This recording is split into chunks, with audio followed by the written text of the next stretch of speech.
Thanks for joining us on the program. I am The Omini Udan. Recently, fake news had crept into all aspects of national life, including individuals, but worst with governance and public interest.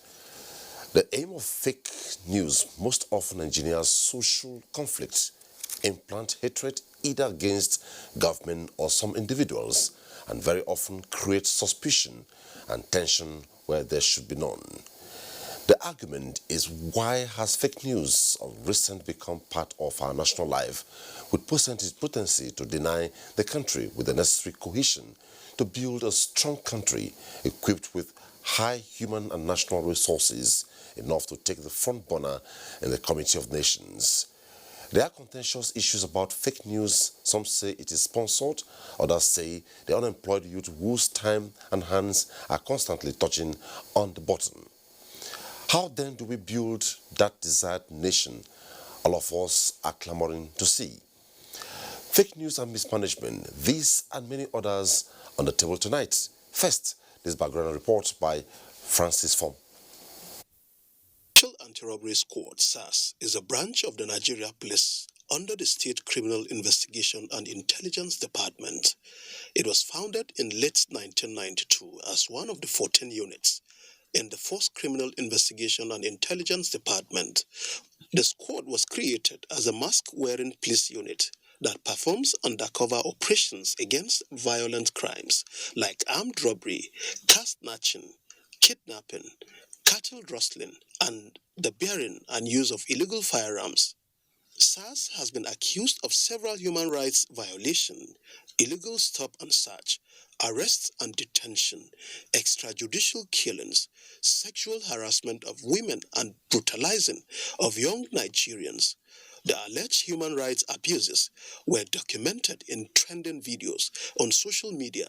On Saturday, the 3rd of October 2020, a video showing SAS police officers shooting a young Nigerian in front of Wetland Hotel Ugeli, Delta State, trended on the internet. It was alleged that the SAS personnel took away the young man's vehicle, a Lexus SUV. The trending video caused public outcry on social media, especially on Twitter, with the NSAS hashtag trending. On Thursday, the 8th of October 2020, nationwide protests on NSAS started based on alleged extrajudicial killings. On Sunday, the 11th of October 2020, the protesters made a list of 5 demands to be met by the federal government of Nigeria. The demands include the immediate release of all arrested during the protests, justice and compensation for all who died through police brutality in Nigeria. An independent body be set up within 10 days to investigate and prosecute all reports of police misconduct. The psychological evaluation and retraining of SAS operatives before they are deployed to any other police unit. Finally, they ask for adequate increase in the salaries for officers and men of the Nigeria Police. In response to the public outcry, the Inspector General of Police banned the FSAS, Special Tactical Squad, Intelligence Response Team, Anti-Cultism Squads, and other tactical units from mounting of roadblocks, checkpoints, stop and search, and other routine and patrol operations. On Sunday, the 11th of October 2020, the Inspector General of Police, Mohammed Adamu, announced the dissolution of SAS. In spite of these measures, the protests continue in many cities in Nigeria, especially Lagos and Abuja. On Tuesday, the 13th of October 2020, the Nigeria Police announced the setting up of a special weapon and tactics team to replace SAS. The Nigerian government had agreed to the 5 demands of the NSAS protesters. The agreement was reached at a meeting organized by the Office of the Inspector General of Police, National Human Rights Commission, and other stakeholders. Unfortunately, the protest was hijacked by hoodlums, and this has escalated to a violence across many states, leading to major collateral damage across all spheres of national life, economy, business activities, damage to public buildings, among others. Even at this moment, a major consequence of the protest is the current looting. The wanton destruction is still going on in some parts of the country, and government is not resting on its oars. In Abuja, Francis from NTA News. Thank you, Francis. Francis Form's background has sets the tone for the takeoff of the program tonight, and the focus once again is fake news. It's Tuesday Live. At some point, our phone lines will be open, and when we are through to you, please turn down the volume of your television set to avoid the hallback. Also, you can be part of the conversation tonight through our Twitter handle at Tuesday Live NTA. Well, fake news is the focus, and my team of guests I have in the studio Dr. Sam Amadi. Dr. Sam Amadi is of the Faculty of Law, based University, Abuja. Welcome to the program. Thank you very much. Dr. Kayode Ajolo, lawyer, human rights activist. Thank you. Thanks for joining us. Thank you. I'm grateful. And joining us from Kanu Studios, we have Professor Omar Pett, distinguished scholar in mass communication, current Dean of Media Studies, Department of Mass Communication, Bayero University, Kanu, currently President of Association of Communication Scholars and Practitioners of Nigeria. Professor Pate, good to have you on the program tonight. Thank you very much. I'm good. With you, very beautiful that we have a team of lawyers and journalists tonight. Beginning with you, let's look at it from this problem. How do we loosen this puzzle? Fake news thrives because someone wants it to happen and someone allows it to happen. Imagine if someone wants it to happen and someone does not allow it to happen. Talking about the sender and the purveyor. How do you loosen the puzzle?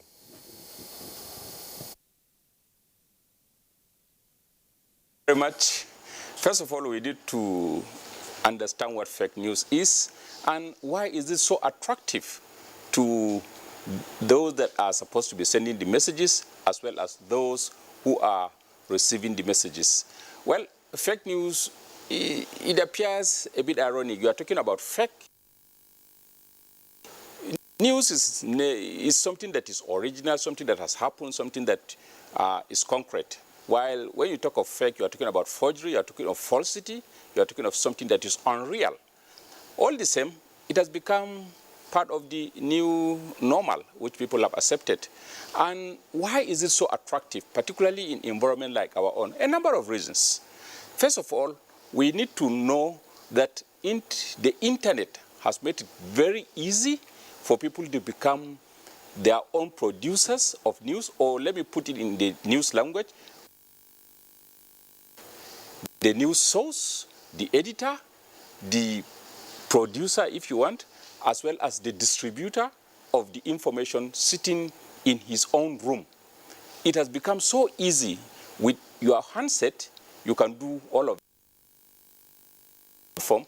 You have the internet, and through that, you have platforms like Facebook, WhatsApp, Twitter, and all them into three: digital, online, and social. And in all of this, connectivity has become very easy. There is some level of sociality in it, and then there's some level of speed all involved. So because of that, you could reach a large number of audiences. And people have all sorts of intentions.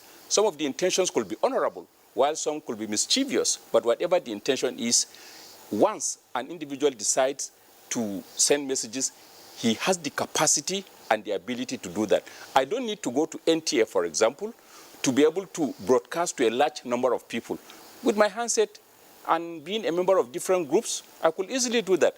And a lot of the times, if you care to look at what fake news is, they are so attractively and beautifully packaged that except sometimes if you have a very sophisticated mind or if you are very, very critical, you may not even notice that the news is fake, because the producer sometimes could also be somebody with a very sophisticated mind and who is also knowledgeable in some certain respects. So by the time he packages the message, you will see that he will make it so believably attractive that once you receive it, you may think it is the truth. But if your mind is so critical also, then you could be able to see certain defective aspects that may now let you know that this may not necessarily be true. Either the context could be incorrect, Sometimes there could be some grammatical errors. Sometimes there could be factual errors. Sometimes there could be some photographic mistakes, especially with photoshopping. But like I've said, it's not everyone that could be able to detect. Now, go to this part of this receiver. This is a society where messages on the mass media may not necessarily be so attractive to everybody, especially in the era of commercialization, where the broadcast media, for example, are highly commercialized, entry is difficult, and the content of the messages may not necessarily appeal to the general audiences. And not only that, with government having ownership in the media, there are also certain levels of control that are exercised. But for the social media, there is nothing called professionalism, there's nothing called gatekeeping processes, and the producer himself is not in any way a professional. It's just a quack, sometimes masquerading either as a blogger or as a journalist, but certainly nothing but journalism is in him. So if you talk of all of these things, you realize that you have ready-made receivers of such messages whose level of competence in understanding messages may not be so high. And again, they are used to receiving government messages almost all the times. And because of that, level of believability has become so they are looking for alternative kind of information which comes through the social media. And sometimes that may not be correct, but then because there are no ways of countering, they are almost always hearing just one side of the story. And here they are receiving either 2 sides or even 3 sides, which sometimes may not be correct, but they don't know, because they are so much used to all of these things. And then the level of trust in our leadership and the elites in our communities sometimes is also low. So by the time you have a combination of all of these factors, combined with ethnocentrisms in religious cycles, in ethnic cycles, and the way minds of people are shaped, then you have reasons why you have those that are producing as well as those that are receiving, facilitated by the internet. So it is left for us to put on our thinking caps and see ways by which you can address them, but not by criminalizing them. So I'm sure other members of the panel may have something to say. I will return to the discussions. Thank you, Professor Pate. I'll leave you at this point. Now, I ask him if the perspective of fake news thrives because someone wants it to happen and someone allows it to happen. Now, let's look at it from the premise of fake news within the premise of freedom of expression. Let me start with you. Okay, very clear. I mean, there's some element of inevitability from what you're saying because of changes in technology, communication. So, social media is both a process, a platform, and a phenomenon. But primarily, expression goes beyond social media. So the freedom of expression, the freedom of the press and expression is what we call human functioning. All humans express themselves. Every human being communicates. So the rights guaranteed to everyone to have the right to express themselves, it relates to basic human needs. This is human. All humans communicate. And so society, ancient and modern, have privileged the importance of allowing people to express themselves. At the founding of the U.S. Republic, Jefferson and his colleague said, provided for what they call journal of opinion. There's no taxation, so there are no tax placed on what they call journal of opinion, because they recognize that at the founding of that great republic, you needed some kind of deliberation. So if you read the Federalist paper, which is one of the icons of political science, which is the discussion around what nature the U.S. state would take between Hamilton, Madison, John Jay, and others, and they created this volume that everybody knows as the Federalist paper. Now, the critical point there is that whether in the concept of a democracy or even authoritarian rule, expression is critical to creating a community of people. And so the legacy has been to provide, guarantee people that opportunity to express themselves. So the idea of freedom of expression is both a natural recognition of critical universal human need. They need to communicate. They need to express our opinion. They need to acquire opinion, acquire, express, and change opinion. Now, when you look at the Constitution, for example, in Nigeria, it clearly recognizes three things. One is that it's a fundamental right. And what that definitely means that the Constitution privileges, prioritizes that expression, both for intrinsic value as a person. All human beings would need to express themselves. And what we call instrumental value, meaning those expressions is also good for social order. It's good for social production, value, artwork, creativity. All these flows, beauty, everything we see today flow from one level of guarantee of that freedom. Now, you also recognize that that freedom can be regulated, and regulated in a manner to create some level of social stability. For example, the freedom of the press can be regulated in the sense that government now says you need a license, for example, to operate electronic media. You need to be licensed. Essentially, whereas freedom of expression is not that regulated, but freedom of the press becomes regulated, a medium by which you can express yourself. The content of that expression can be also regulated. We talk about slander, rules against libel, of course, the laws against treason and all that. So these are one aspect of regulation. But again, the critical thing then is that the approach of statecraft, government, and institutions is to err on the side of guaranteeing those rights, because on the balance, net balance, is that every human faculty can be misused. You can use your voice, your expression to abuse people, to incite people. We saw even during the First World War, Second World War, the genocide in Germany, that we have instances of where miscommunication has led to crisis and conflict. But nevertheless, after the Second World War, the Universal Declaration of Human Rights in 1948 still restated the importance under Article 19 or Article 18 that the fundamental right to expression is guaranteed. Because those tragedies notwithstanding, where we went to war, where people were demonized, profiled, and led to some level of mass violence against them, nevertheless, the world reasserted the importance of freedom of expression. So the right of freedom of expression should be seen in two perspectives. Is a basic human need that society recognizes and facilitates. Secondly, is a human activity that has risk.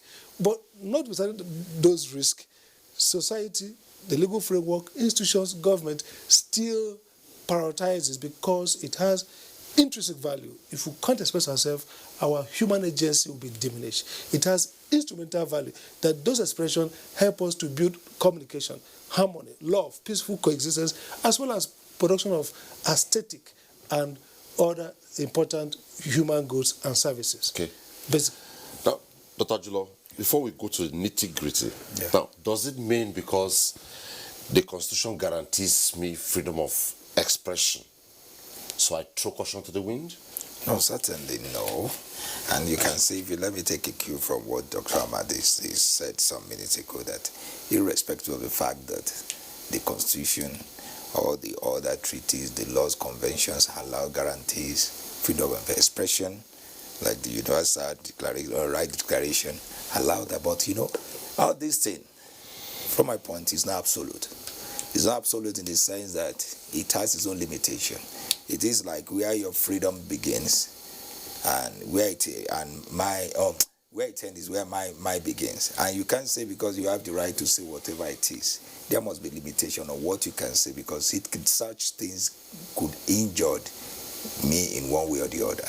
Maybe it may be individually, it may be an entity, whatsoever thing you do. Like, for example, I may have all the freedom to swing my arms in whatever way, but in a way I'm exercising that freedom. Once swinging is already getting to your face, to your nose, and it's causing some bruises, certainly that we can't say that one is fully guaranteed to a point that it is absolute. Now, when we talk of this fake news, like I listened to the professor, you see, it is more of issue of fact, and it's expected that in a way, when you are exercising such right, that freedom of expression, what should be expressed? Of course, there is this notion that everything must be right. You can't say because of that you exercise such right given to you by Constitution. Though sometimes some people will say you don't even need Constitution to give you some right, which is absolute, which is innate to you as human being. These are those you should exercise. But the exercising it, it must be bona fide, not mala fide. Mala fide in that it should not be exercised in negativity, in the sense that it should be something that you know you are doing positively to help mankind and to really be real in yourself. And that's why that's what comes to this issue of fake news. When we talk of fake news, yes, it is something that you know, if you must express anything, must be something that you believe in, you know is factual, not that you go behind and try to commit, let me use the word sins, or maybe cause another crime.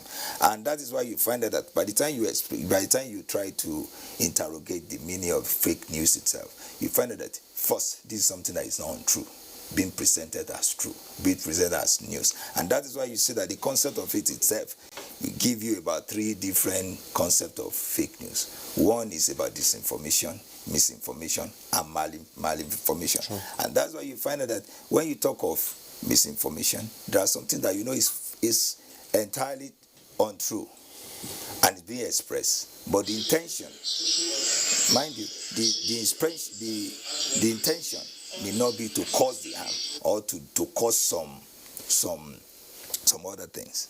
But another one is the misinformation, which is so clear that this is false, this is falsehood, and the intention is to disparage, is to cause some harms. That's another one. But when it comes to malinformation,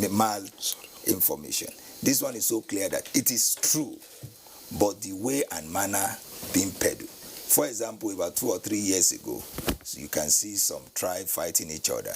Now, today, you are now presenting such. Okay. You know, it may be a very clear, true, factual, but the way and manner it is being presented and the timing may go totally wrong. And these are the things we have to know, that though, yes, you have every right to express whatever it is, but there must be limitation. That limitation stop where it is taking others' right, where it is already causing havoc, it is disparaging some other things. And that is why we have laws to checkmate most of this. I know some people may say that free expression is universal. Nobody can take my right away.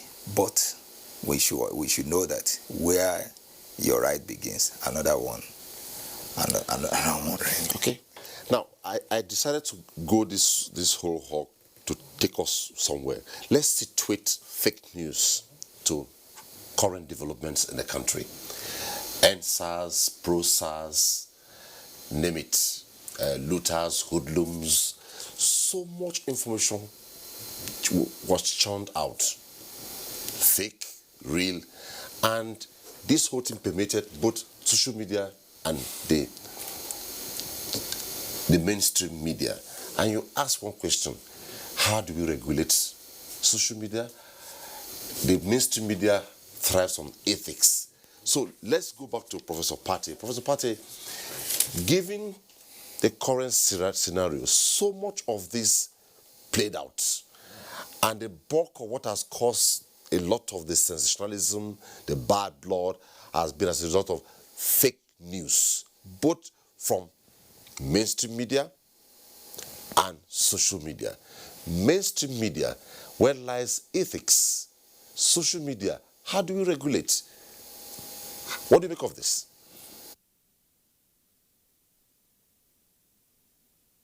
Thank you very much. Well, fake news has always been with us. If you go through history, since 18-something, there has always been fake news. And if you bother to check into the literature on issues relating to the Nigerian Civil War, fake news, hate speech were part and parcel of the causes of the Nigerian Civil War. Anybody who is interested, let him go and check newspapers of the period preceding the Nigerian Civil War. Let him also take a critical examination of some of the songs and some of the speeches made by certain individuals in this country around that period. And the rest is history, as we always say. Now, coming back to recent times, if you bother to look at what happened during our elections in 2015 or even before 2015 and the last election, fake news, hate speech, dangerous speech, offensive speeches were all part and parcel of the processes that led or culminated into the elections. Now, in other aspects of our national life, we still experience these things. And earlier, I gave you some of the reasons why it has become so easy, it has become so prevalent, and it has become so dominant in the lives of our people in this country today. The issue of fake news, the issue of disinformation, misinformation, malinformation, hate speech, dangerous speech, and all of that. And certainly, the last end of SARS campaigns and several other campaigns wouldn't have been possible without the facilitation provided by the internet, as well as the support given by our local media. Well, nobody is saying that what happened or their ability to help people to connect each other is wrong. But where we become disturbed is when these facilities are used for negativity, to separate misinformation based on pure lies, for the destruction of reputation of people, for intentions to cause conflict, for reasons to cause disharmony and affect the integration of the nation. And we have seen what the consequences of these things could be. And for heaven's sake, let us not think that this is going to be the end. The internet is still active, 5G is coming into the country, and cost of dissemination of information is becoming cheaper by the day. Access to data is very easy. Handsets are in the hands of almost everybody. So what you can anticipate is that there will be much more flow of information that is boundless, that is timeless, and that is cheap. So people will send all sorts of information that they want. There is no way you can take away the freedom of information, the freedom of speech from people is part of their own fundamental human rights. But like the senior people in the law circles said, you cannot just use it anyhow. But people are using it. And the capacity to control these things is also very expensive. It is not easy. It's not going to be easy, let's say, for the Nigerian government to say it is going to control the use of these things. So I will not go along the line of criminalizing, because if you do, almost everyone in Nigeria somehow will be caught in the web, either misinforming, disinforming, or malinforming. So somehow along the way. And not only that, when you talk of fake news, there are two major categorizations of fake news.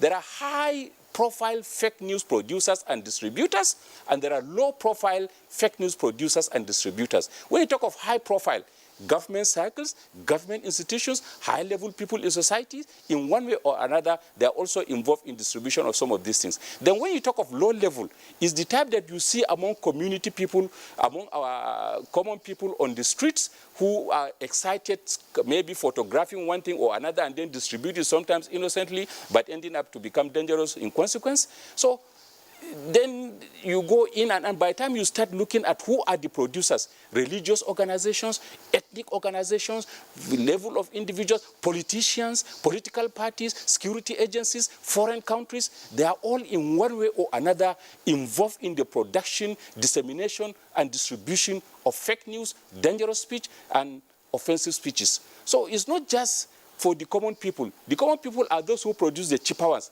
But sometimes what they do, they distribute those that are produced by the high-profile producers. So it's a very complex thing which you have to sit down and do a very critical analysis. If you look at what happened in the last few weeks in Nigeria, SARS wouldn't have, the campaigns wouldn't have succeeded except for the use of the handset, not through the conventional media. And why did this succeed?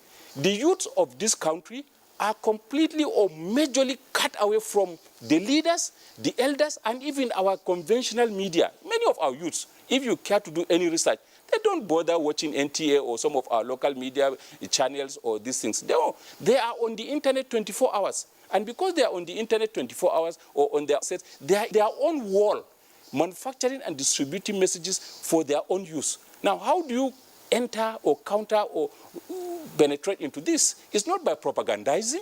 If you propagandize, you still do what? keep away yourself. It's not by just campaigning about, it's by also putting on your thinking caps and devising means that you can produce counter-narratives that could counter what they do, and understanding how this psychology works, and also investing in the technologies. Except if we do this, it is going to be difficult for us. Don't forget, these are global movements. The internet is a global thing. It's not just a local Nigerian thing. So if you make a law here in Nigeria, and the producers in the US or elsewhere in other parts of the world, they're still sending the messages in Nigeria, how do you control it? So we need to put on our thinking caps and sit down, analyze these things very well, and see what we need to do. And then the body language of government itself must change, so that there could be some level of believability, at least on the part of the youth, in the intentions and good actions of government. But as it is, people still have some level of distrust in the political class as well as in the governing class, especially the young people. They need to see actions affect lives. So these are all things that we need to do so that we save this beautiful country called Nigeria. We have a very beautiful country, rich, full of good people, but then if we joke, this internet enabled this information will just lead us to places that we least anticipate.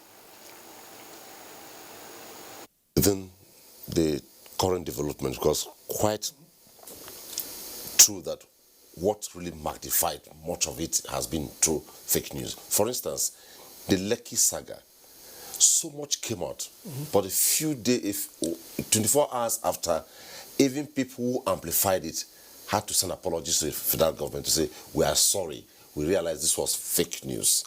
And just a few days ago, a mainstream media also came up with very strong one, that the economical center was under fire. It took the intervention of other mainstream media to tone it down.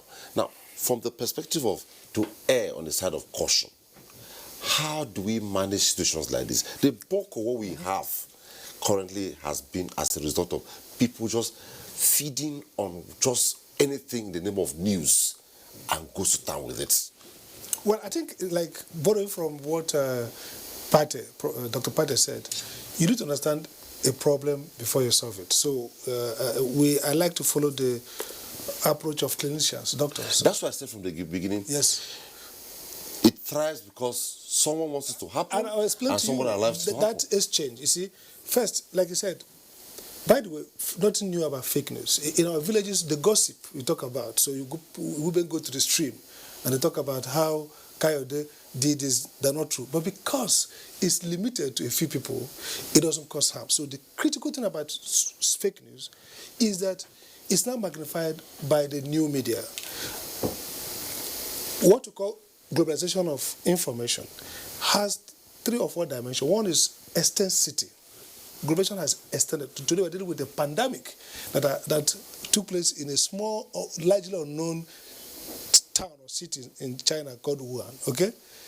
It traveled in less than 2 months and became a global... Let's talk about NSAS. I'm coming back to it. Okay. So, just like NSAS. So why did it happen? Because we're in a globalized world, there's extensity. The flow has extensity, intensity, and velocity.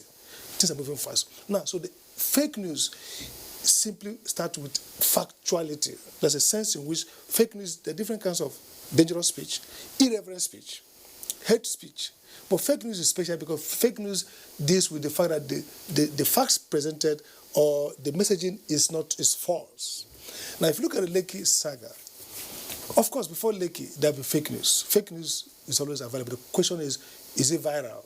And what makes it viral? 3 factors. One of them is also medium of expression, and then the mood of the nation. He talked about distrust. People have a certain difficulty taking government messages. So if somebody brings a counter-narrative that's contra and that seems to be more salacious, sensational, people buy it. Now, if you look at the Lekki instance, for example, you need to also create quick response. If you don't manage information well and you don't create the alternative official statement, oftentimes, I've been a chief executive of an institution, so they come and allege that, oh, NEC has done this. Quickly, we send that information, we never did this. You counter it immediately. Now, let me look at other countries in the world. UK, in the way other countries have responded to fake news. In the US, the UK government has what they call rapid response unit. Now, their job, they understand that fake news is a complexity, that you can't, it's not a whack-a-mole. You take a hammer, okay, this is fake news, you hammer it in. Fake news will explode.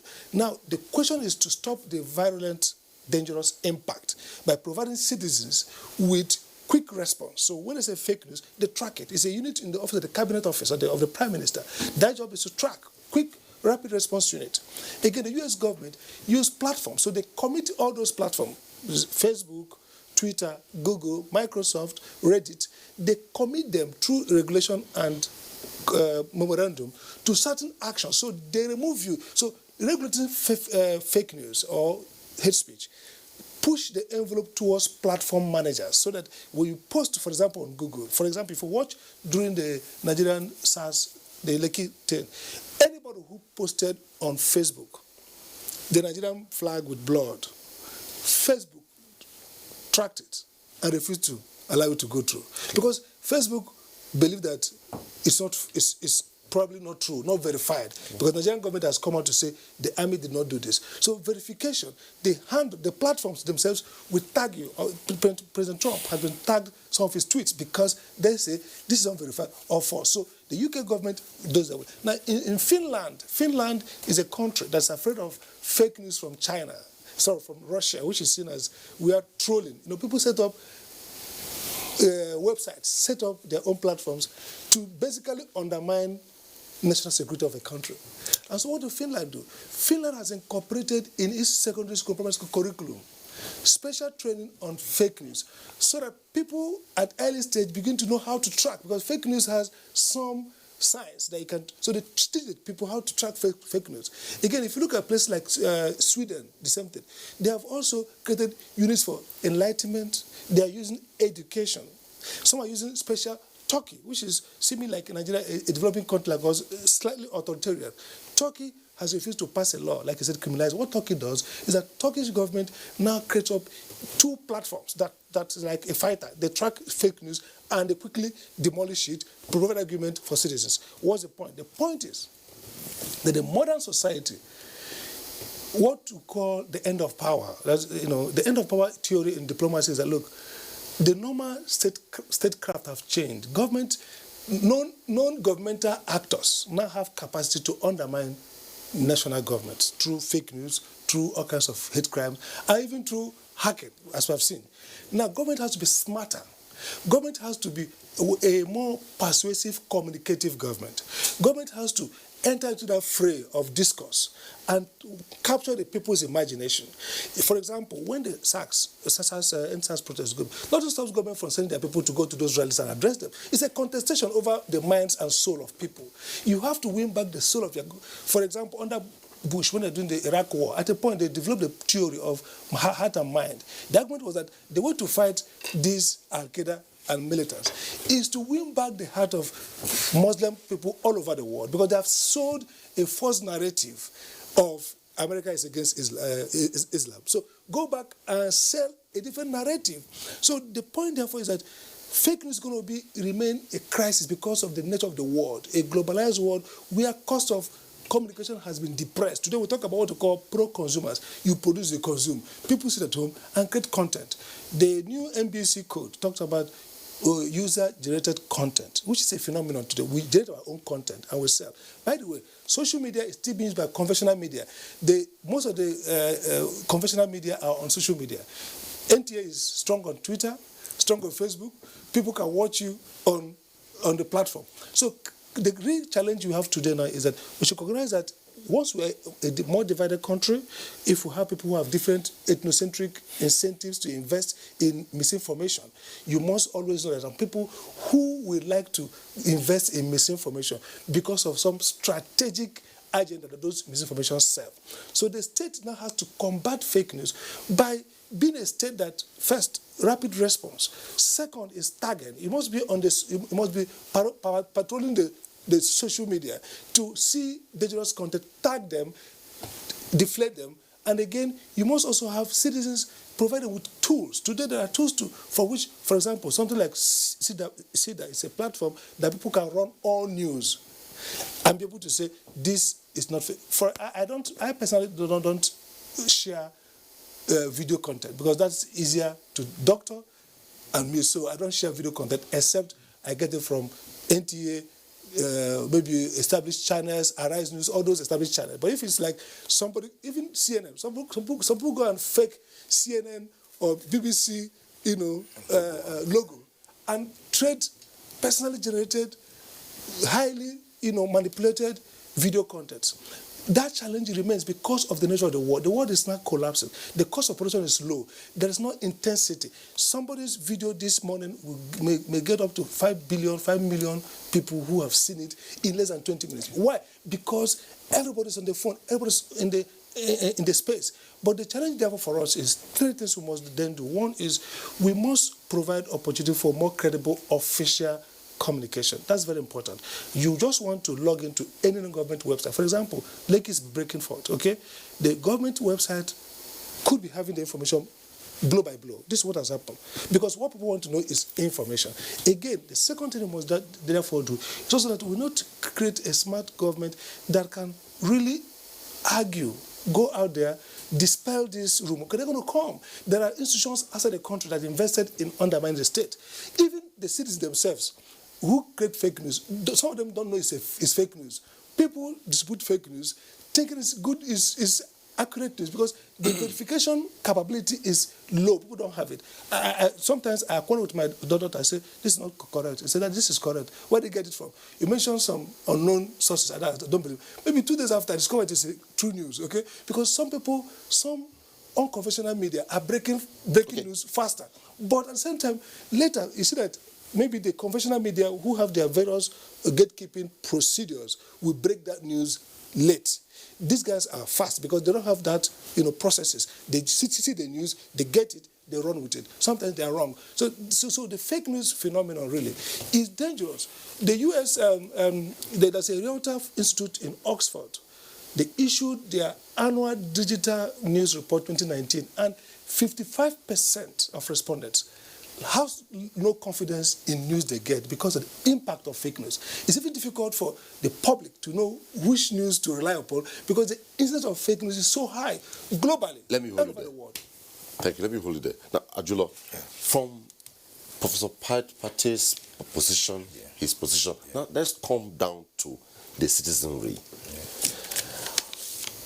Being excited by any kind of news, without minding about the implication of that news, the impact on the society. Fake news breeds hatred, it inflames, it can bring down a whole system. You can see what has happened across the country, but we're looking at how to stem it, still situated within what is happening in the country. How do we combat it? Well, let me quickly say this. We allow fake news will continue to thrive if you allow a fertile ground for such fake news. Like I said, if you want to criminalize it to stop people, it will turn to issue of stifling people's right. And the best way to combat this, I believe that is the reason why we are sitting here today, is to ensure that we what we call a manure ground is not allow such to happen.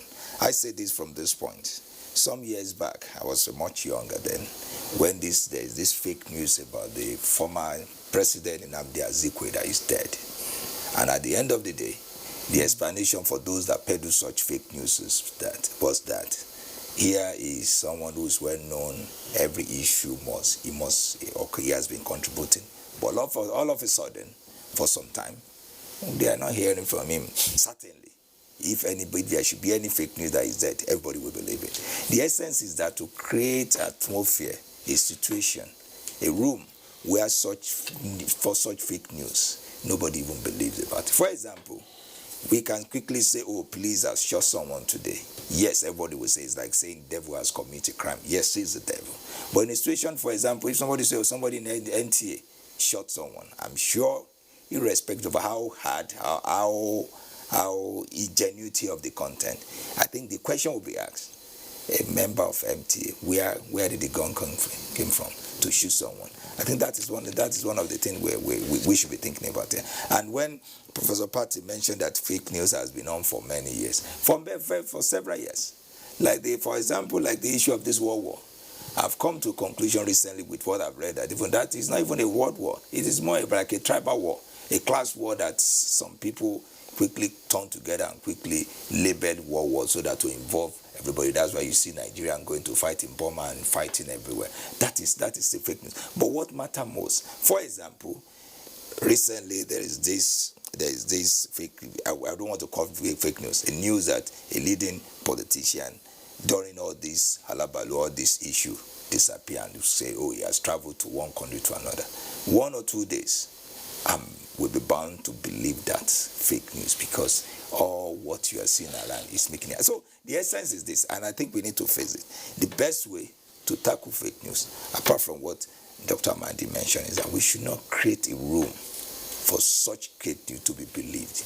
Because even no matter how it is fake news, if we allow it, and the way, I don't want to blame anybody here, not the government or the citizenry, the way we allow such fake news and you see the pattern, that's why they come to the mistrust of government, that the people not believing and not trusting their government. So any news peddled towards that will be, yes, I think it's true.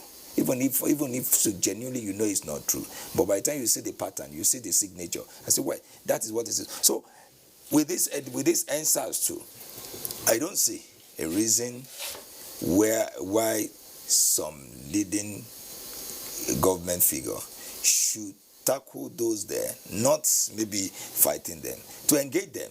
And I'm sure, and mind you, these are people who are very sophisticated. The same tools, the same avenue could be used to engage them and to let them say the reason, not the way the whole thing turned to.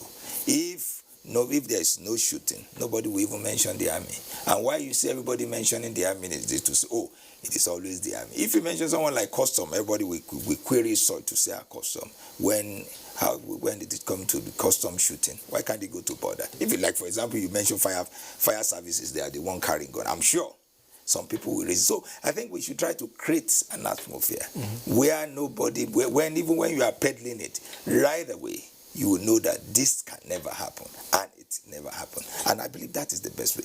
Not maybe arresting people. Yes, we have some laws, we have some sections, Cybercrime Act, prevention and prohibition. We have all those ones. But how many people are you going to say you are right? Are you arresting? And again, there is a trend now within all this social media about verifying your account and co. And that one even, I think it should lead to the issue that how to orientate the mind of the people to know what to believe, not what not to believe. Like from where I'm coming from as a Yoruba man, you may be doing right. I may say some things which may be derogatory or maybe an abuse, but a well-grounded Yoruba man where we know that I mean what I'm telling you, but it's something else. I may say, oh, you are stupid. In reasons, I may even be hailing you. So what matters most in that is for the way people will perceive things, for them to understand it. And I think, when the situation, the competition is so much to the point that in as much as those who are peddling that this fake news, that they are striving, they are moving, and they are struggling to do what they are doing, I think those to counter it should be on their toes to do that, and that is the best way. I've seen many times when the fake news will just be on within the few minutes. You see the police spokesman will quickly come with a well-structured rebuttal, and we will see that immediately such issue will just go down. But how many times do we have such a thing? And that is why you see fake news thriving. Okay. Let's go to Professor Pate again. Professor Pate, can we see it from this angle? Collectivism and fighting fake news. Imagine if the citizenry are conscientized even before the NSAS and the aftermath of the NSAS to know what is fake news, how to react to fake news, how to reject it, how to report it, and people are maybe apprehended and persecuted. Will we get to this? So how can we collectively, as a people, a government, stem fake news?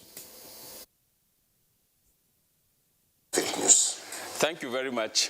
First of all, we need to understand the psychology of a typical individual and the working or the functionality of the social media. What the social media does is it targets at the attention span of the individual. What at almost all the time, it is competing for your attention. And you could see that when you give so much time and attention to your handset, some other things suffer. And your own psychology, your own mind, over time, develops or cultivates the capacity of just believing your own handset because it is very close to you, and sometimes it addresses you directly. Now, for us in communication, we say information is uncertainty reduction. When you reduce the level of uncertainty that exists on the mind of an individual, you are informing him. Or sometimes you can misinform him or malinform him.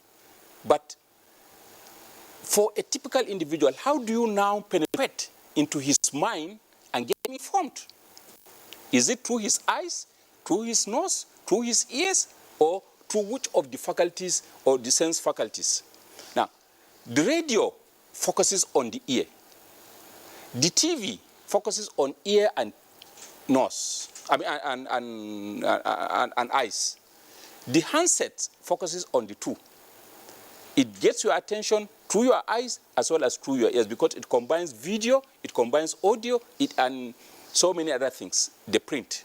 So it becomes handy and it is fast. And sometimes it's from people whom you know. There's this level of personal attachment to it. Now, the conventional media is slightly distant from you. So what we need to do is for us to get the individual informed, and not only just informed, but for him to believe, we have to focus on his perceptual processes, because believability is based on understandability, which is a function of perception at every point in time, and again related to exposure signals of information. So the government needs to understand that it is not by criminalizing, it is not by propagandizing, or it is not by sounding paternalistic that you could win, particularly the youth, who are already maybe colonized by the big tech through the handsets. Because this is the phenomenon. And we have to now put on our thinking caps. How do we create narratives that could also be attractive? How do we also invest in these technologies that could work in real time? They are fast and they could also provide reliable information. And this is new era of governance all over the world. Level of lies must reduce in governance processes. There must be some level of factuality that people could believe, because when what you see counters what you hear and what you are supposed to know, you are likely to believe what you see. So all of these things are important. And this is why government must respond to issues in real time. Delay in responding to certain situations could be dangerous, especially as we have seen in the last happenings, in the few days in this country. Government has to respond minute by minute, not responding, but it must be reactive in responding with messages that are attractive in the real time. Oh, we lost signals from Kano there. Well, okay, I understand it's back. Okay, I understand it's back. We'll come back to you. You can conclude. Governance. Look, President Trump is always on Twitter, and he is connected to the people. He is no longer going even through like the media. He relates directly with the citizens. And this is why, despite opposition to some of his ideas, he has a large followership in his own country because he relates directly with them. So how many of our leaders could do that, at least in our own context? They need to relate directly with the people, not necessarily through the media, because the channels are so many now. So government has to. Otherwise, rumors will now take over. And fake news could come in form of rumors. Because if government does not devise its own side, or it waits because of bureaucratic processes, then within short time, people will be circulating information that could be negative. And now government is always reacting. It becomes reactive in nature. And by the time you start reacting, people will say, after all, we know this country. And so many of us sometimes disbelieve this. So government has to be on the offensive, not always on the defensive, and understand the workings of this system. And importantly, it has to equip its own media. State media organization, federal government media organization must be properly equipped with the right tools and the right capacity for its own staff, so that they can also work and provide information without necessarily waiting for hours before confirming event. Somebody on the scene of an action could just photograph it, send it, or do photoshopping, or do whatever he wants, send it, and we may have to wait for hours before we now get it on the conventional media. But news is now 24 hours. Every minute news is being provided. So we have to also equip our media institutions to be able to do that. And then, importantly, equip the citizens with critical minds to be able to think and know what they can take and what they cannot take. But not always for us to be propagandizing, giving them information one way. Always he said, he described, he lamented, he explained, but never ever talking about investigative journalism. So because of that, people now tend to disbelieve what is even truthful. So we need to think, not just by criminalizing or by closing down media organization or by finding media organization. We have to be critical, and critical in governance, critical in scholarship, critical even in the way we do things, which means our government officials must also read. They need to read, understand global trends, and know how they can go with the young people of this country. Young Nigerians are globally linked, are globally acknowledged. So they are not just thinking locally. So rather what we need to do is, how can we globalize the local and internalize the global, so that our people could go with the leadership. Our young people should not be ahead of our leaders in terms of information technology, in terms of global linkages. While we are in 2020, our thinking is still that of 1970. It cannot work. We have to change, and change from all directions.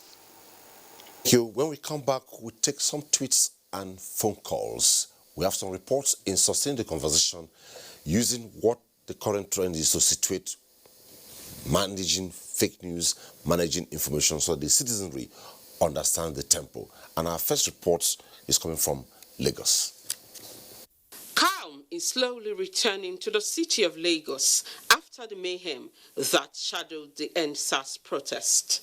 The unidentified individuals who came in droves unleashed terror on the metropolis, vandalizing and looting public and private property, maiming anyone who countered their mob action. The havoc wreaked on the city's infrastructure spread from the Lekki-Aja axis to Surulere, Oyigbo, Orile, and all the way to Ikorodu. High-end shopping malls were vandalized after deliberate looting. Ancient structures and other public buildings were burgled and set ablaze. How do you go into ShopRite, go to shops which you know Nigerians are earning their living from, Nigerian government is earning taxes from and so on, and then you destroy it? Financial houses had their fair share of the attacks. Express roads and inner routes featured elements of the brigandage, with burnt vehicles littering the scene. I, for one, passed through one of the places that were badly damaged, one of the BRT parks, and I felt bad. I felt like if I was here, I would not want this to happen, personally. Because at the end of the day, you have so many people stranded, not being. It's just something that hasn't really sunk in yet. So for now, we just have to clear out the place and know where to move from here. The brunt of the riot fell heavily on small-scale business owners. I have not offended anybody, and I don't understand how they did not just come to carry things, they destroyed things. So it's just not right. Now that the worst is over, the process of rebuilding the city out of the ashes is underway.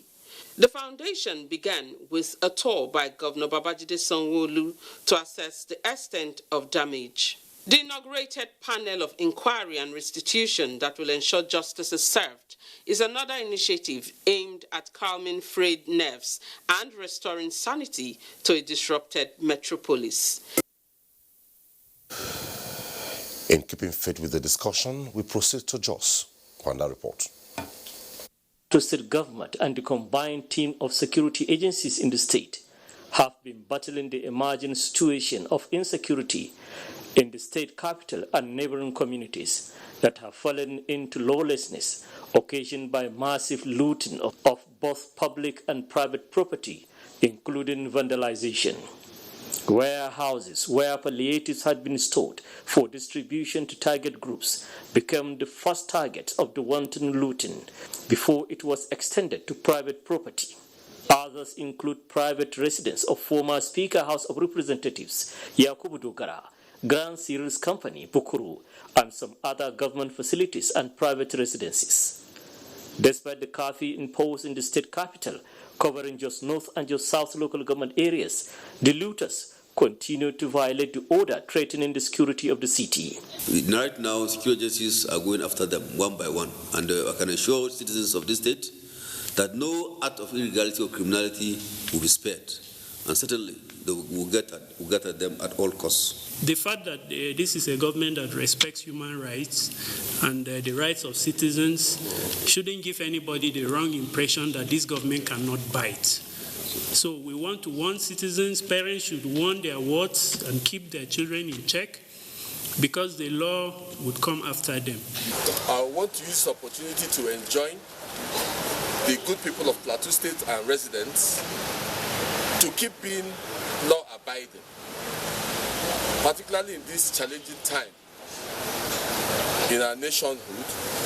In the meantime, while the state government reinstated the 24-hour curfew it earlier relaxed to stem the developing anarchy, some elders in the state have continued to appeal for a rethink, urging total compliance with government directives to avoid descending to total anarchy. Even if there's a wrong, two wrongs to make a right. So why don't we give the government a chance? I am praying and hoping that we choose our religion, both Christianity and Islam.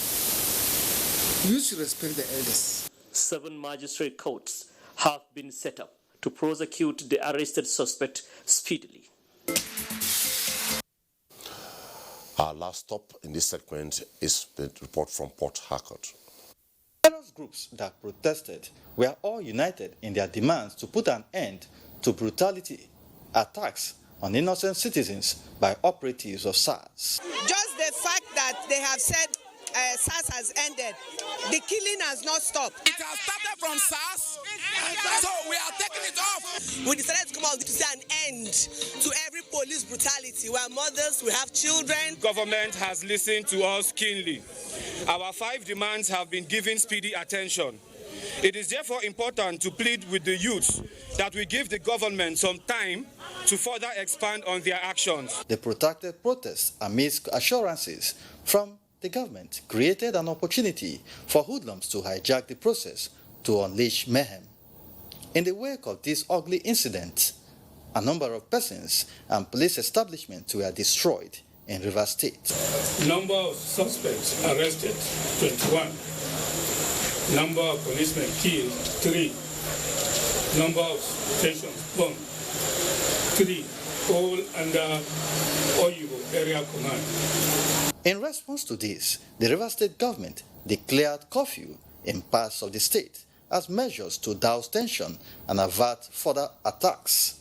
These unhealthy activities of hoodlums drew wider condemnation from various stakeholders. What kind of message you send by destroying agencies or offices that will help the people? Currently, you want to burn down banks? Is that a protest? In search for peace and sustainable solution, some opinion leaders and civil society groups canvassed for more dialogue and economic engagements of youths in the interim. We are interfacing between the youth and at the same time with the Nigerian government, including other stakeholders, to make sure we achieve peace in this struggle. Let government assure the youth that the characters of SARS will never repeat itself. Why keen watchers want the government to drive a visionary program with youths as center focus?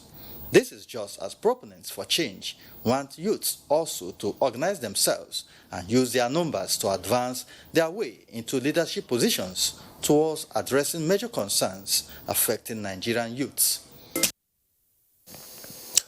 Reactions there from Nigerians, aftermath of NSAS. Before we take our first break, I'll take some tweets. After the tweet, I read them, we come back after the break, then the guests will respond to the tweets. And beginning with the very last one that have come here, Sadiq, it says, controlling fake news is obviously impossible on the World Web, but I think if people are held accountable for what they spread through cyber policing, it will drastically reduce the trend. Those outside Nigeria can be sanctioned or repatriated using Interpol. Hope you're getting the point. Young Giddy 9 says, good evening, sirs. In my own suggestion, I think that the only way fake news can be eradicated is taking the media to the streets. That's another point. I believe Professor Patti is taking note of this. Divines says, awesome discussion. I disagree with regulation, but strongly agree to government relating to people and rapid response team to counter fake news when it shows up. The government needs to invest in the new technologies. It can't be overemphasized. Kamal Mohammed, fake news is untrue information presented as news. It often has the aim of damaging the reputation of a person or entity. Please, youth, keep away from fake news and thank NTA for the good work you are doing on fake news. Kamal. Prof says, in a country like Nigeria, please tell us any of the guests which platform is available for Nigerian people to freely express his or herself without compromise or fear of being arrested. Prince Enes Edukere says, no matter how we look at fake news, the truth remains. Core values of the individual matters a lot. Until society concentrates on the training of the child and ensuring high standards, we will continue to have fake news. Remember, deviance is a result of wrong values. Nadom Wiyep says, whether it is proclaimed by government or anyone, fake news generates bitterness, it triggers rebellion, bullying, and even violence against innocent people. Fake news is like a virus. Daniels Ode says, basically what NTA accepts as genuine news is what their peer master wants to hear. If you don't have the new nerves to speak the truth to power, we aren't bothered just to stop disturbing people. Well, that's what's coming from. Fake news exists, but there is no fire without smoke. That's the much we can take on the tweets for now. We'll take a break. When we return, we'll react to the tweets.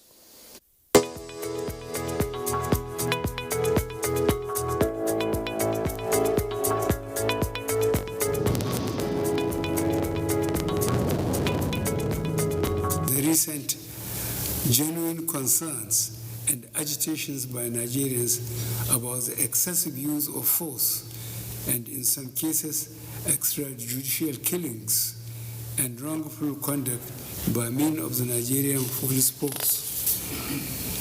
The disbanding of SARS is only the first step in our commitment to extensive police reform in order to ensure that the primary duty of the police and other law enforcement agencies remains the protection of lives and livelihoods of our people.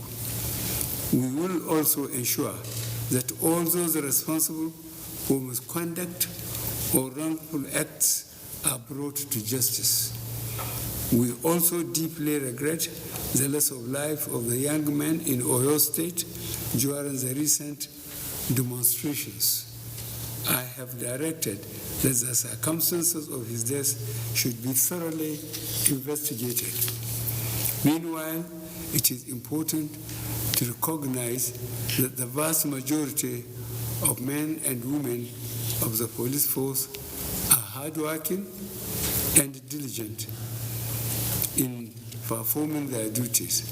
The few bad eggs should not be allowed to tarnish the image and reputation of the force.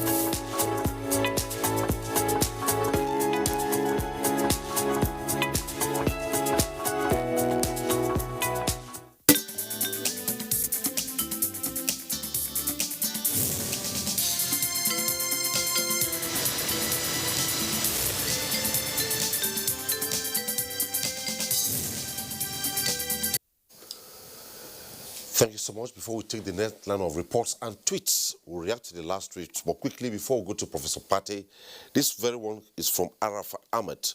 What is most scary about this fake news is seeing how some of our elites fall for it. This is the power of the media. I suggest government should regulate the social media platforms. It's costing us, and if care is not taken, it will cost us more. Professor Pate, listening to the tweets we took before we went on break, how do you react to some of them? Let me react to one or two, the one that talked about taking the media to the streets. Yes, when you talk about democracy, democracy is not just by pronunciation. Democracy must be manifested and translated into concrete actions, one of which is what? Freedom of expression, freedom of information, freedom to receive, freedom to impart, freedom to juggle with information. Now, the media ordinarily should be an intermediary between government and the people. And this is why there should be as much opening up as possible. In the absence of the media being able to open up to the people, either because they have commercialized or they have been so much controlled by their owners to the extent that the common people are removed or are not having the opportunity of getting through their airwaves. Now, their own alternative media is the social media, is to use telephones and handsets. And this is why we have to encourage active debates, open up our gates for people to have access. But I can also understand with my media manager colleagues, because they have to buy diesel and they need to finance their own media organizations. So this is something that we need to see how we can balance. But the media, certainly the microphones, must go to the street, to the people, so that people can have a way of ventilating their anger instead of taking up arms on the streets to start looting and doing all sorts of things. So, and when they talk, the leaders should be able to respond through the same means. And we should encourage debates in this country. For heaven's sake, many a times when you hear an individual being critical on an issue, the next thing he is either given a label or he is called names, or sometimes some hoodlums are hired to come and castigate and damage his reputation. So we should encourage debating. Let's open up, let's talk on issues. And when we talk, people ventilate their own hearts and people say, okay, we have said it. And then we can exchange ideas instead of just restricting the debate to the social media only, where people now do all sorts of hate speeches. Then somebody also talked about, please, we should tell him which media organization or which platform can he use without being arrested. Well, for you to be arrested, you have to commit an offense, and either offense of damaging somebody's reputation, or which should, I assume, should be civil, or an offense of engaging in some subversive activity. So I don't know which of the platform, whether it is going to be on the social media, on the conventional media. I know on the conventional media we have gatekeeping processes that will certainly filter some of these things that are illegal or could be dangerous. But on the social media, the gates are open. So if you go on any platform and damages somebody's personality, he has the liberty of taking you to court. So our courts can be tested to see how these issues can be settled. So I'm sure we have some very senior legal luminaries who are going to address that. Then somebody talked about wrong values. Yes, wrong values are all over our country, and we could see them manifested either by our elites, by people at different levels, pornographic, sometimes, sorry to use that word, graphic display of wealth, which we know are illegally obtained, and the people are seeing how these things are ongoing. And then sometimes you have government officials who promise without fulfilling. Look at what happened, why people went to loot warehouses. What kind of explanation can you give to convince a typical Nigerian that the goods were stocked for whatever reason during the last COVID, when people were complaining about hunger, about this, about that, and today these things have been opened. So what concrete explanation can you give to convince any reasonable human being that these things were done for good? So let my other co-panelists also respond to the other questions. Ajulo, let's take this one by Charles Chigozie. It says, fake news is very bad. Killing someone before the real death. Let's begin before I go to... Well, I think in as much as we believe that... As much as we know, some of the people adopted what has been discussed already. Yes, and like I'm saying, in as much as we believe that everyone should have freedom to express whatever it needs to express, I think common sense, even where I'm not even talking of law now, also dictates that there must be a limit to some of these things. And we have our laws there, like this Cybercrime Act, prevention and prohibition, even makes from ranges from 3 years imprisonment to 7 years, 15, even some life or death, because there's some peddling of some news or the dissemination of some information that could lead to civil strife or even to killing and arson. And if we are found guilty, you go for it. I think that there are some to that, but generally what we believe is that in as much as we have such fake news, there must be a way to engage some people. And I'm very sure very soon I won't be surprised to see some of these government officials, some government, like even President Buhari can choose today to say, I want to have a PA or a minister on fake news, at least to show how serious the issue is. At least now you're having some hates on social media on fake, because what matters most is engagement. Because apart from that, then at least let there be debate, let it be robust, open up the whole thing. And apart from that, the conduct, I think whether we like it or not, some of these fake news do help us check and balances to check your conduct. Because sometimes if the fake news is tailored towards your conduct, particularly your misconduct, and people tend to believe such kind of fake news than some, like I raised the issue making an analogy between army and maybe fire service. There are some fake news that you can peddle against some agency of government that even right from there have been issued, you say, no, this one can't be. But there are some that even no matter how sensational, how bad, and how so obvious to know that this one is fake news, but you'll be forced and you to believe that it is. And that one, I think your general conduct really matters too. Okay, Dr. Amadi, before you respond, there's this one from Jasman. He says, Nigeria has reached the level that CCTV cameras should be in every street to get real information. Well, let's start with that before we go to fake news. I mean, recently my office was burgled, and when I went to report to the police, they told me, do you have CCTV camera in your office? I didn't have then. I didn't have. So, and the police officer told me, no, what? Oftentimes, most of the crime that occur in this country, the police don't have a clue. So oftentimes people who arrest are persons who just rush to. Maybe they see them around the scene. So clearly, modern policing requires CCTV camera, because essentially, that's why you see some crime. The police in other countries, in developed countries, are not in a hurry to arraign criminals.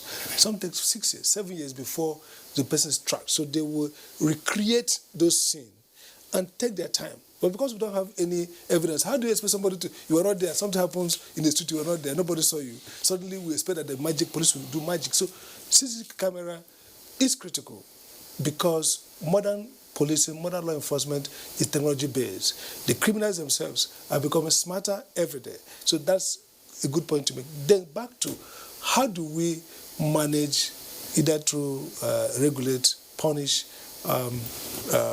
fake news peddlers, purveyors, those who create and those who transmit. already we have some laws. The Cybercrime Act of 2015 is there, with wide-ranging, basically looking at the use of the cyberspace for those activities, terror-based and other kinds of crime. And again, both the person who uses the platform, the business centers, have liability that's created in those acts. Now, if you look at our criminal code, by the way, there's almost over-criminalization. What has not happened is a sense in which we've created sophisticated case management, in which case public officers know what to prosecute and what to prosecute. No country in the world can prosecute 250 million people at the same time, or 2,000 people. So they must also learn the itch to prosecute is not a good one. Prosecution involves use of public resources, okay? So you have to be very creative and sensible on what to prosecute. Again, you also look at impact. From a public policy point of view, you have to, everything is resource intense. You have to look at cost-benefit analysis. Cost-benefit is that you don't want to chill speech, because chilling effect of over-prosecution on speech undermines democracy. Democracy is actually, based on open communication, open source. Now, what has happened all over the world also is that we regulate more of the platform. You see, in internet regulation, we're talking about net neutrality. The idea of trying to make the internet value free for everybody, access. So just now, Google is being prosecuted by the U.S. Department of Justice on the argument that it has created a default mode that people have to use Google because of its overbearing power. So there's also the logic that a modern democracy requires some level of open source, some level of free-flow information. But at the same time, it's like a virus attacking the body. You have to find a sophisticated manner to take out the virus without causing atrophy on the bloodstream, causing death. That's the challenge. Now, if you look at the legal framework, even the NBC code, two critical things. One, that the information is false and maliciously and recklessly peddled. Don't forget that some people can transmit false information that they do their best due diligence, but they couldn't know it was fake. That's bad. Assuming a leading conventional media breaks a story and I pick it and circulate it. If that story, because a few days ago, BBC had to apologize for what appeared to be false information that they traded publicly. So many countries require, the laws require, like in the UK elsewhere, that you take it down. So it's like when you're cited for fake news, like a conventional media, let's say NTA or China's or anybody, the first is that you are required to take down, apologize. So you don't necessarily get damnified with damages immediately, because the idea is to help you not to circulate fake news. So if you look at, for example, we have international institutions that are helping people track fake news. So I think Nigeria should first start with a program of rapid response. Again, a program of educating both the media practitioners and stakeholders. Okay, we'll come to that. We'll be looking at investing in technology and also the place of. But the real point I want to make finally on fake news and technology. Prosecution is that many people really, the urge to prosecute is very high. But the critical point is this: we should see fake news as a social phenomenon that we can do less prosecution if we solve at the source. Again, very important, the balance between freedom and the liberty is critical. And so a jurisprudence will be that the state must show overriding public interest to criminalize something. Sometimes the cost of criminalization and its impact on other social values. Don't forget that our constitution is based on a free expression, which not just for individual use, for public good. So I would argue that we should be hesitant to too much criminalize fake news, because except it's malicious, reckless, and people do it and create hate speech and maybe mass, violence. Okay, we'll come back to that. I think we need to dwell deeper on this legal angle of it after coming from Professor Patti. But quickly, let's take the last two reports, and when we return, we'll sustain the conversation, and we'll take the report from Ibadan. It all started as a peaceful protest with entertainment, delicacies and drinks of different sorts for participants. Members of the public then went about their normal activities without fear or molestation from the protesting youths, seeking an end to Federal Special Anti-Robbery Squad, FSAS, until it was hijacked by some suspected hoodlums, which eventually resulted to loss of lives and property. It's unfortunate that some of these disgruntled elements attack some of this police facility. We are able to combat a lot of fire disasters during that period. Some of the youths and officers of the Nigerian police were allegedly killed. Destroying property, killing people is not the way out in such a time like this. I beg you, I want all of us to restrain ourselves from going further so that the hoodlums do not seize advantage. Timely intervention by the Oyo State Governor, Seyi Makinde, who was out to address the protesting youth, and deployment of men of the state combined security outfit known as Operation Burst, helped in arresting the situation. Then entered the looting stage as the stores housing COVID-19 palliative packages, as well as some houses of politicians, were looted. Your State Police Command has continued to appeal for peace and better understanding. Peace has, however, been restored. And our last report tonight is a report from Taraba State. The NSAS protest in Taraba State started peacefully with youth marching on major roads with placards, chanting and singing songs of solidarity. We want the reformation of the Nigerian police force. We want retraining for them. We want better welfare for them. We want the IG of the police to restructure the police in such a way that is more efficient for service delivery. At the government house, the state governor, Darius Dixon Ishaku, commended the peaceful conduct of the protests, reminding the youths that government has heard their voice and is acting on their demands. We will do something. I will call your youth leader. We will call your youth leader, and he's talking about ending the curfew. We will do it. Other stakeholders, including religious and traditional rulers, have continued to admonish the youth to protest peacefully and give government a chance to address their demands. I believe that what peace cannot give, violence can never give. They should not go extreme. However, what has been a peaceful protest took a different dimension when irate youths started breaking into government warehouses in search of COVID-19 palliatives. Joined by other members of the public, all warehouses stocked with food, farm inputs, and other equipment were looted and goods carted away. The situation has, however, escalated as hoodlums started attacking other public and private facilities, looting and vandalizing them. All the windows that had been installed were removed, and also the grader cart. We went there, we discovered that they almost set it at blaze yesterday, and they went with a lot of materials from the grader cart, like the batteries and other hoses like that. The situation has forced the state government to impose a 24-hour curfew indefinitely. However, normalcy is gradually returning to the state capital as security personnel have been strategically positioned to enforce law and order. Thank you so much. And back to Professor Pate. Professor Pate, in trying to situate the current developments in the country with fake news, moving forward, what's your advice to media organizations and even the publics regarding verification and balancing of facts?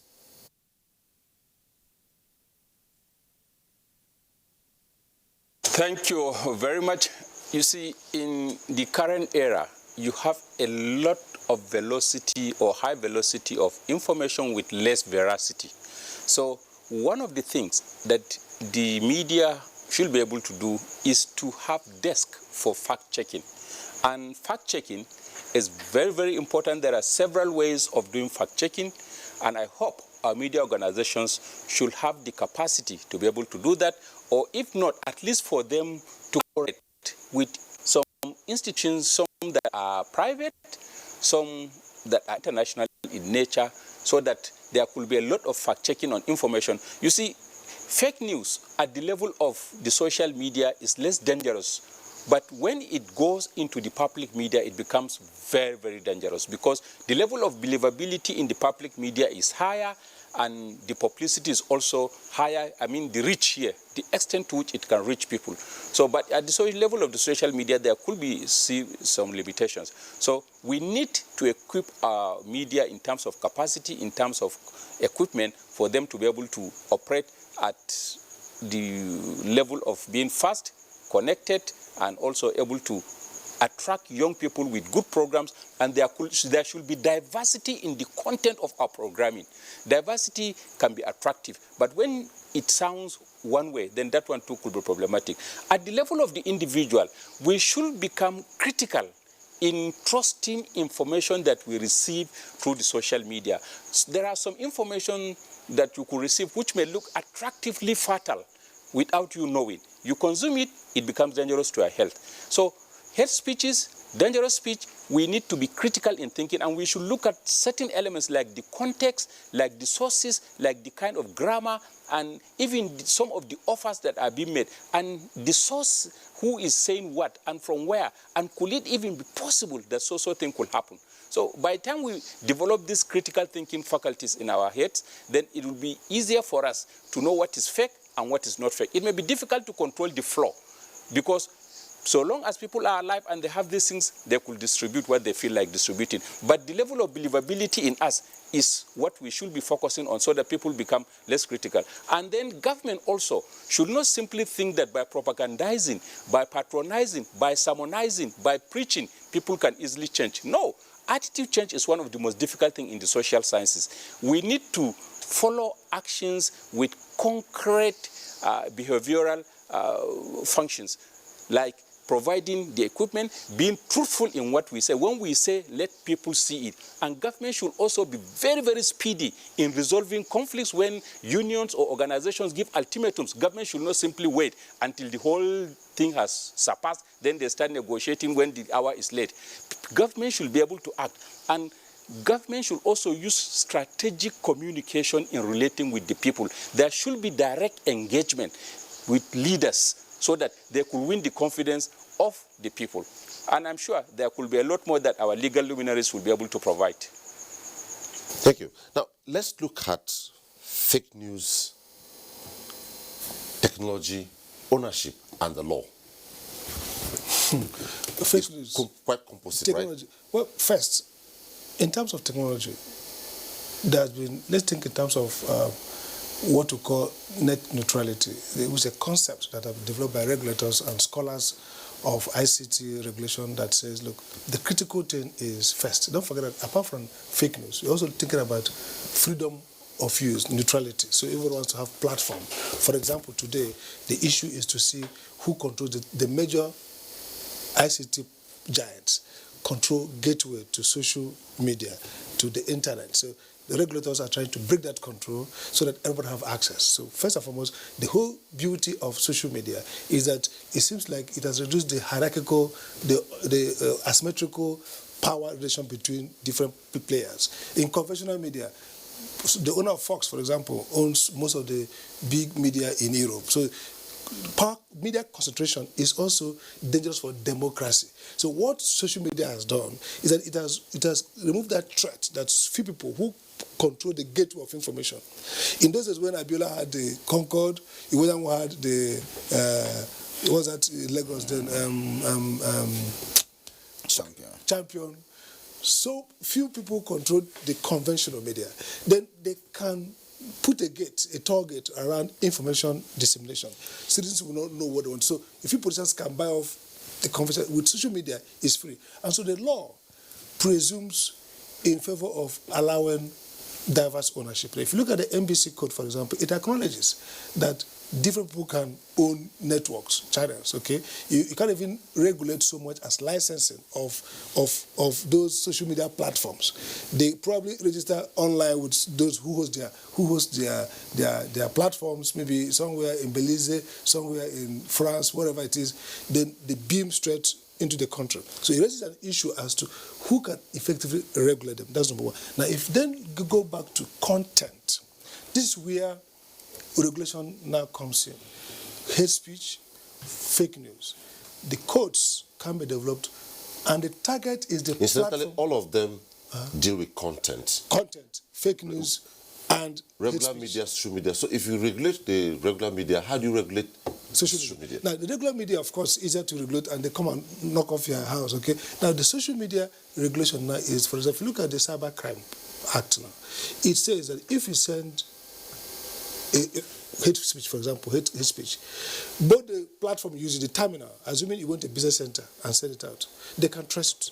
They can now, the person is as much guilty of that hate speech as the person who generated that content. Now, the difficulty is because of the diffuse nature of social media communication. It's difficult to track today, many people cover up their track. Some Russia have troll platforms. That means they troll you. They send information as if from Ghana. There was a big expose of some Russian outfit having their sites in Ghana, offices and websites. So it looks like a Ghanaian web base, but it's actually being done offshore. So it's difficult to control. But what you now do is that individuals who you can trace with those damaging hate speech can then themselves become, prosecuted. In Germany, because of the history of Nazism, they created a law which allows them to be able to knock off platform owners. So they don't target individuals to criminalize them for punishment. They target platforms to discourage them from hosting and transmitting. So the strategy for regulating the social media, especially for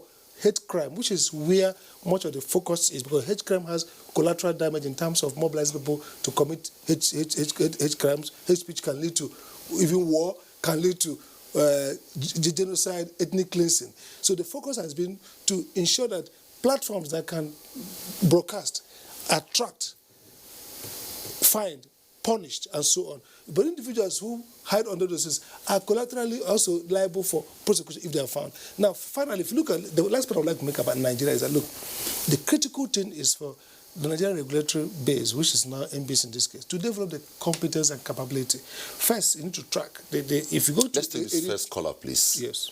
From Ibadan. Kunle. Hello, Kunle.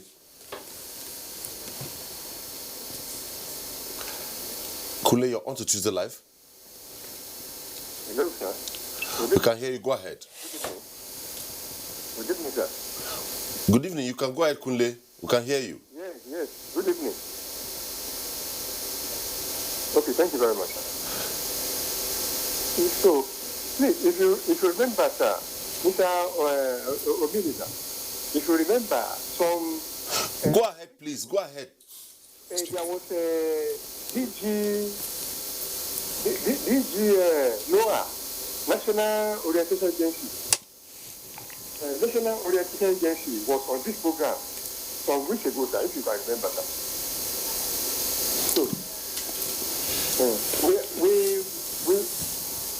there was a similar, the program that day was similar to this one going on now, if you can remember. So I tried to contribute that day, but there was a technical problem in your studio there, which I couldn't contribute to the program, sir. So, now, let me say this, sir. You know that if you use 100 years to do good in your life, sir, nobody will see you. Nobody will know whether you are doing anything, sir. 100 years, if you use 100 years to do good in your life, nobody will know that you are doing anything. But the moment you do just a minute mistake, the whole world will hear, sir. The moment you use 1 minute to do any mistake, the whole world will hear. So, what I'm saying is that, you see, this thing, sir, the Minister for Information and the DG NOAA, if they can be hearing me this night, sir, please let them wake up. You know, all these radio, private radio, especially in this southwest, they are causing serious damages, sir, for the people.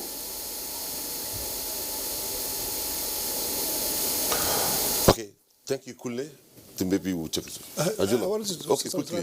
Maybe you so to the wrap up. point I'm making that if you look at that code, it means that they should do the capacity first. If you say somebody is a fake information, you must be able to first prove it's fake, and then you prove recklessness. So essentially, we're going to see people challenge, go to court. There'll be so many cases coming up because people are going to challenge. And again, the capacity to regulate is important. So what we should do now is to do three things. While we isolate, we have enough law, is to study how we can manage that process of even proving fake news, because it's about verifiability. Oftentimes, people can be cited for stories that maybe deviate from official narrative, but may not actually be fake or not. You see, even CNN and the White House quarrel over which is a fake news. Then opinion is different from facts. So if people express opinion that is unacceptable, it doesn't amount to fake news. So that we don't overburden our courts. And when government begin to lose cases in court, then the impunity increases. Okay. So we'll be selective in pushing cases that focus on fake news, deals with the facts, actually. Opinion could be controversial, even irreverent. Irreverent speech, not fake speech. Irreverent, disrespectful. Some people are silly. Some people have no upbringing, and they speak anyhow. That is not fake. So we focus on falsehood, so that you don't go to court, find people, arrest them, and then the court says you are wrong. That's a definition of fake news, different from dangerous speech, different from hate speech, and different from irreverent. We are cultural people. We have so much sense of tradition, respect for our authorities. So when people are irreverent, maybe they have no proper upbringing, they are modern people, we look at it as if it's fake. That's not fake news. I've seen so many governors clamp down on opposition on ground of fake news because they felt that those people spoke disrespectfully. That's a moral crime. That is not a legal crime. Ajay, I think I'm right. Certainly. Let's take your angle before we take the last segment of it. I'm still sticking to my gun that the best way, though irrespective of the numbers of the legal regime and how to really clear this issue of fake news, the times and resources that we use, and particularly when it comes to issue like this, and particularly when we are aware that most of this prosecution is more or less a persecution. Let's just take this last caller, please. Sebastian is calling from Enugu. Hello, Sebastian. Hello, Sebastian.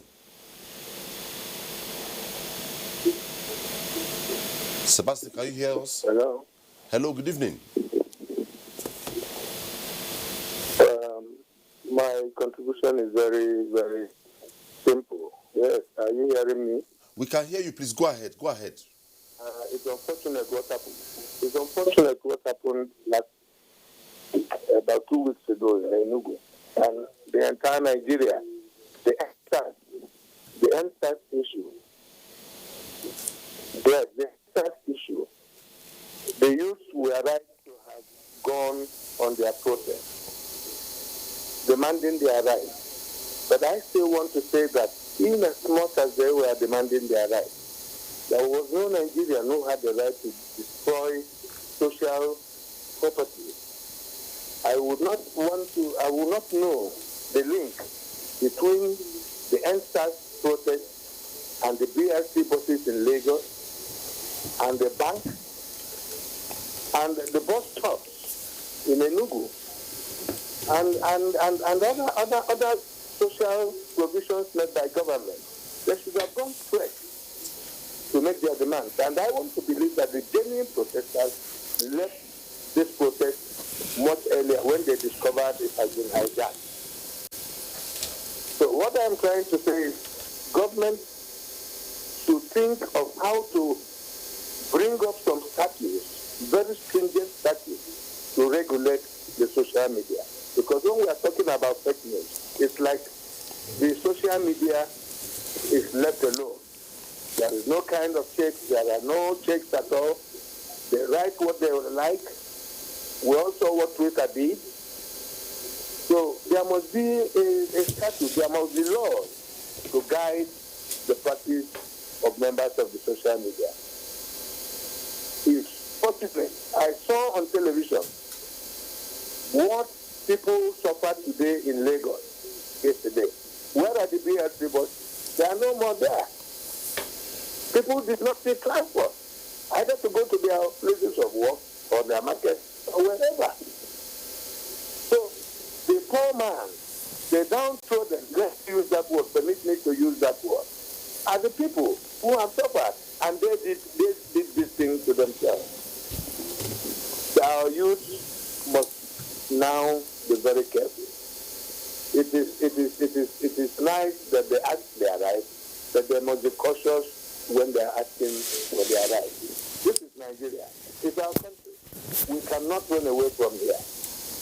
And we must all contribute to make Nigeria a better place to live in. Thank you. Thank you, Sebastian. Sebastian called from Enugu. You're on the floor. Yes, I'm saying by the time you check the numbers of those to be prosecuted, particularly with the way how this fake news is being shown out back to back, how minutes to minutes, seconds to seconds, I believe certainly the battle may be lost, and that is why the best, as far as the way we are saying is what matters most is the reaction, how it should be tackled. Recently, I think this morning, there is this fake news in Lagos where there is this issue that the legislature are trying to make law against criminalizing protests, and the honorable member Wondesmaelos quickly within 2 minutes came out blasting and raising the issue that he never did. And I believe with that, all the whole thing died down. That is the way. I think reaction that what really matter.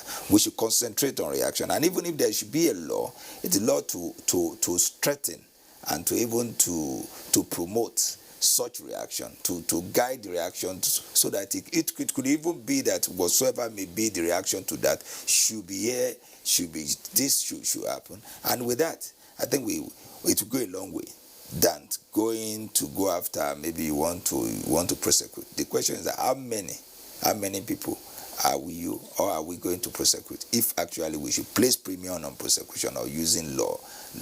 And because this issue is because it will be more of a controversy between my expression, my fundamental right of expression. Because the first thing before you can criminalize or before you can punish whatsoever it is for you to determine if actually it is fake news. Because there are some fake news that at the end of the day you may find out it may not even be fake news. It may even be the way I'm interpreting this idea or the way this opinion, because sometimes my opinion may be wrong to yours, and you cannot, because I'm having a wrong opinion, to not label it fake news. The best thing is, let me express my opinion, but there must be a quick reaction or rebuttal to that opinion, and there must be law to strengthen such rebuttal so that it can get to the root of it and do justice to whatever fake news we call it. Okay, thank you. Professor Pate, you heard the reaction from, I think, what was that, Lagos, or where, Lagos and Enugu, and one of it emphasized on the mainstream media and the National Orientation Agency. The other one talked about government regulating social media. What are your concluding thoughts? Thank you very much. Well, the issue of regulation is something very difficult. It has been elaborately explained by Professor Amadi. I may not need to repeat it. It's going to be expensive. It's going to be difficult.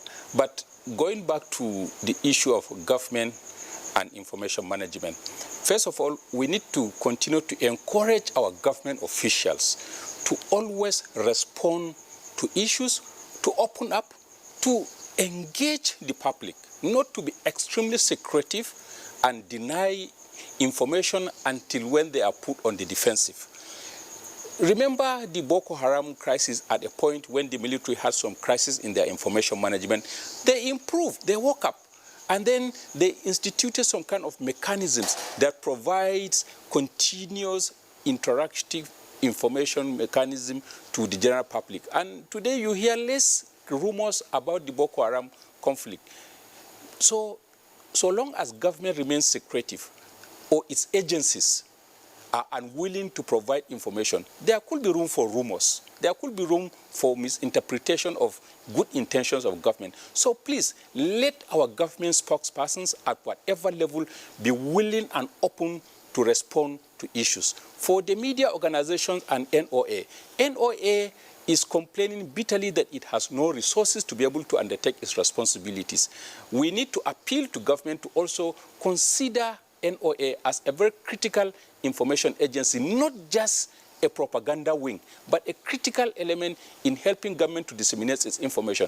And government needs to also reawaken the National Institute for Public Information that used to exist in Kaduna. I don't know whether that institution is still available or not. It used to train government spokespersons, but now, whether it is surviving or not, I don't know. So the Ministry of Information needs also to wake up, be coming up with publications that could be distributed all over the place, not just propaganda materials.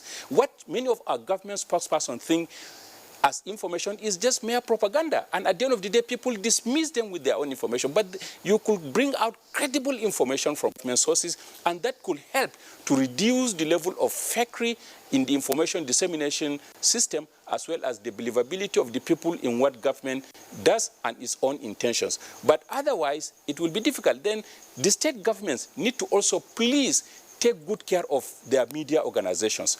They need to also know that a state radio station is not the personal property of anybody, but rather it is a state property that should be used for everyone, not to take only one party and deny the other political parties. When you deny the opposition space in the public media, they now go and use the social media or online media or the digital platforms to now put their own points across. So let us try as much as possible to be fair, to respect the balancing principle in news dissemination, and at the end of the day, Nigerians will be satisfied with what they receive as credible information on media platforms.